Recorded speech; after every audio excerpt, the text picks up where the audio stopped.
नमस्कार, मैं अदिति ओझा और आप देख रहे हैं विजडम न्यूज। स्वागत है आपका निरोगी काया में। आज का जो हमारा विषय है वो है व्रत को लेकर। जैसा कि हम सब जान रहे हैं, अभी नवरात्र चल रहे हैं। कुछ लोग पहले और आखिरी दिन व्रत रखते हैं, कुछ लोग 9 दिन व्रत रखते हैं। अलग अलग धर्म में व्रत की अलग अलग महत्ता है। कभी मुस्लिमों में रोजे होते हैं। हर धर्म में व्रत तो लोग रखते ही हैं।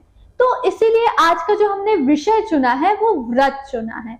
और इसी विषय पे चर्चा के लिए हमारे साथ मौजूद हैं आचार्य श्री होरी जी, जो उत्तर प्रदेश के आयुर्वेद के निर्देशक रह चुके हैं। सर, बहुत बहुत स्वागत है आपका। व्रत एक ऐसा विषय है जो सबके लिए बहुत ज्यादा जरूरी है। तो सवाल मेरा आपसे ये है कि व्रत कौन रख सकता है, कौन नहीं रख सकता है? चिकित्सा और आयुर्वेद की दृष्टि से व्रत कितना जरूरी है? व्रत रखने के लिए क्या क्या सावधानियां करनी चाहिए हमें, और व्रत किन लोगों को नहीं रखना चाहिए? निरोगी काया में आज का विषय है व्रत, जिसको अंग्रेजी में फास्ट कहते हैं। दुनिया के लगभग हर समाज में व्रत किसी न किसी रूप में किया जाता है, वहां पर फास्ट रखते हैं। आजकल भारत में जो नवरात्रि चल रहे हैं, इसमें 9 दिन का व्रत लोग रखते हैं। मुस्लिम्स में रोजे के नाम से बड़े लंबे व्रत होते हैं, फास्ट होते हैं। और कितने भी संसार में क्षेत्र हों, सब में किसी न किसी रूप में फास्ट रखे जाते हैं। ये तो समाजों और धर्मों की बात थी। विज्ञान की दृष्टि से भी डॉक्टर, वैद्य, हकीम, प्राकृतिक चिकित्सक व्रत की महिमा बताते हैं। और ये बहुत जरूरी है कि व्रत को पहले समझा जाए।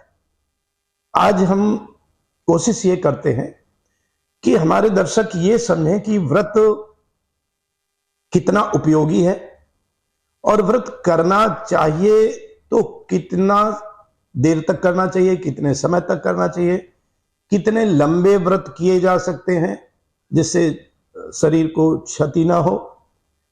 और ये भी कि तमाम लोग विरोध करने लगते हैं घरों में। मैंने देखा है, कहते हैं कि अरे व्रत से कोई फायदा नहीं है, या पाखंड है, या अंधविश्वास है। ये भी प्रवृत्ति चली है।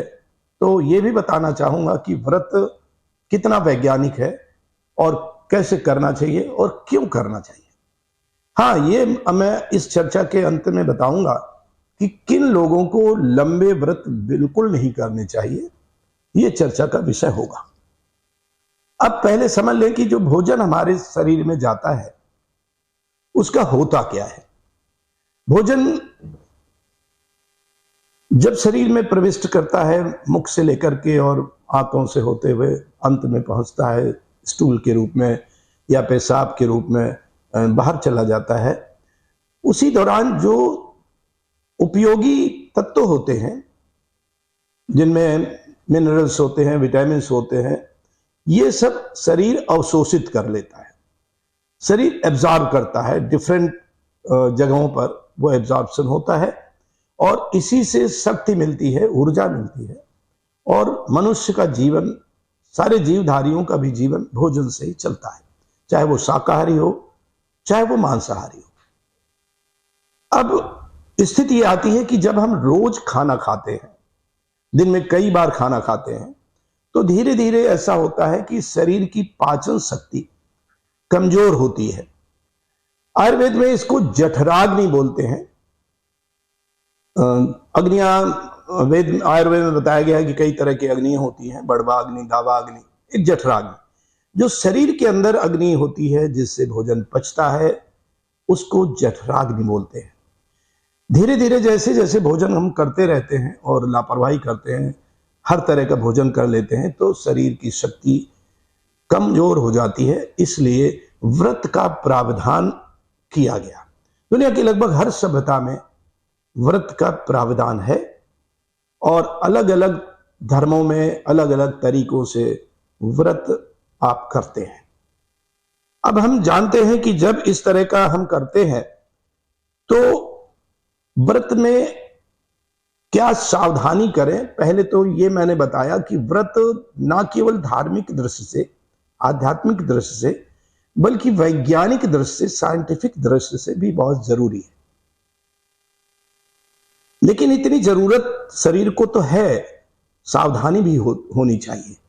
तो पहली सावधानी और तरीका व्रत का मैं बताऊं कि आप जब व्रत आरंभ करें तो ध्यान ये रखें कि आप का शारीरिक स्तर कैसा है, आप किसी बीमारी से ग्रस्त हैं या नहीं है।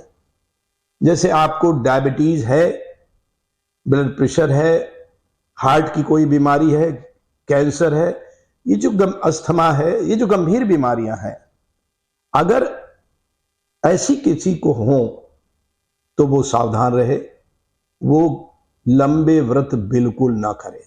एक दिन का व्रत उसके लिए बहुत उपयोगी होगा। और व्रत का तरीका भी वो बदल सकता है कि वो व्रत में फल अधिक खाए, जूस अधिक पिए। लेकिन लंबे व्रत जो जैसे नवरात्रि के हैं, पूरे 9 दिन के हैं, या रोजों में व्रत रखे जाते हैं, वो लंबे व्रत होते हैं, वो उसके लिए हानिकारक हो सकते हैं। तो व्रत के साथ साथ करे क्या। भोजन वो बंद करता है, ठोस भोजन बंद करता है। लेकिन पहली सावधानी व्रत की कि हम पानी की मात्रा अधिक रखें। पानी भी गुनगुना पीते रहें व्रत के समय तो और अच्छा है। जूस भी पिएं और जितना लिक्विड ले सकें दिन में उसको जरूर लें। एक व्रत की परिपाटी कहीं कहीं ये बताते हैं कि निर्जल व्रत रखना है। महिलाओं के बीच में बहुत होता है कि निर्जला व्रत उसका है, इसको मत रखें। निर्जला व्रत की जो कल्पना की गई उसमें यह है कि पानी तक नहीं पिएंगे।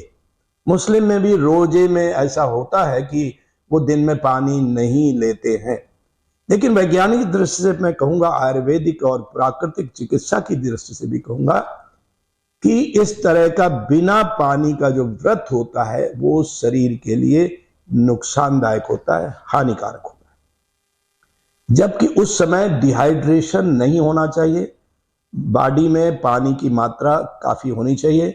तो इसलिए पानी की इनटेक, पानी की मात्रा आप बढ़ाते रहें और एक दिवसीय व्रत कर लें, या लगातार आपका स्वास्थ्य अच्छा है तो आप लंबे व्रत कर सकते हैं।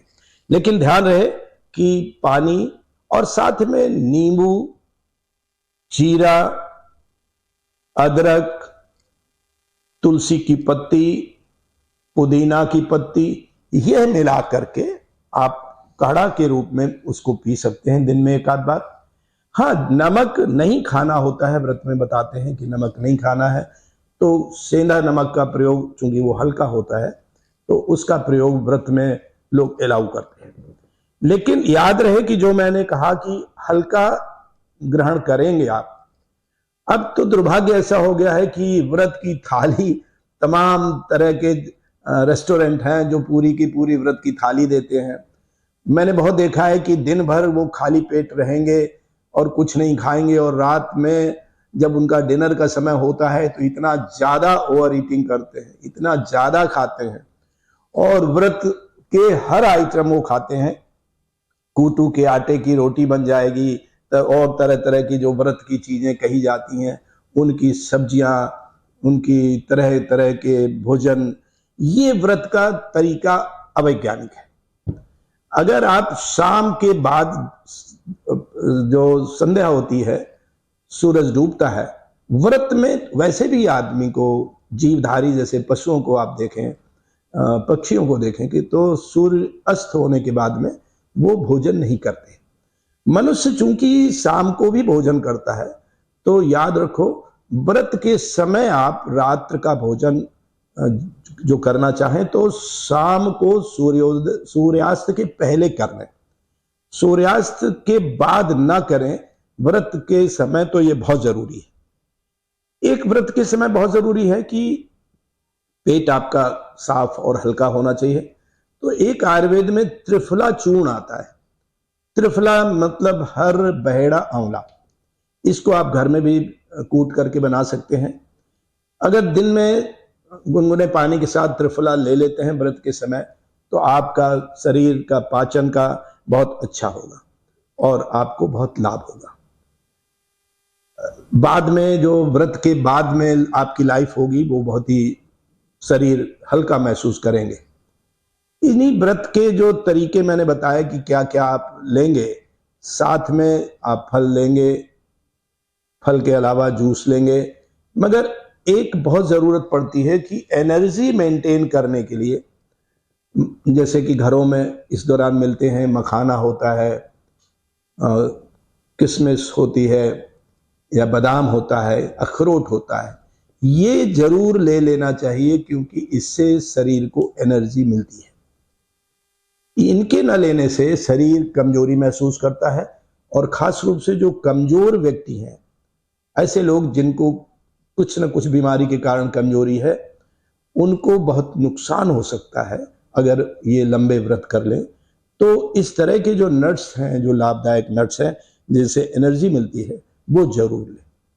और मैं चर्चा का ये अंत करूंगा तो उसमें ये बात बताना चाहूंगा कि गंभीर बीमार जो लोग होते हैं, जैसे कैंसर का पेशेंट है, टीबी का पेशेंट है, अस्थमा डायबिटीज का पेशेंट है, ये लोग व्रत ना करें, ये आयुर्वेद भी कहता है, प्राकृतिक नेचुरोपैथी भी कहती है। और अगर उसको व्रत समझें तो केवल फलाहार कर लें, व्रत फलाहार के साथ कर लें और इससे इनको बहुत लाभ मिल जाएगा। लेकिन ऐसा ना करें कि पूरा दिन भर खाना नहीं खाया, तो डायबिटीज वाले की डायबिटीज बढ़ जाएगी, अस्थमा, टीबी और ये जो मरीज हैं कैंसर के, इनको क्षति हो सकती है। तो इसलिए ये सावधानी परिवार में जिनको इस तरह की समस्याएं हैं उनके लिए बहुत जरूरी है। और लंबा व्रत एक दिन से ज्यादा का तो बिल्कुल नहीं करेंगे।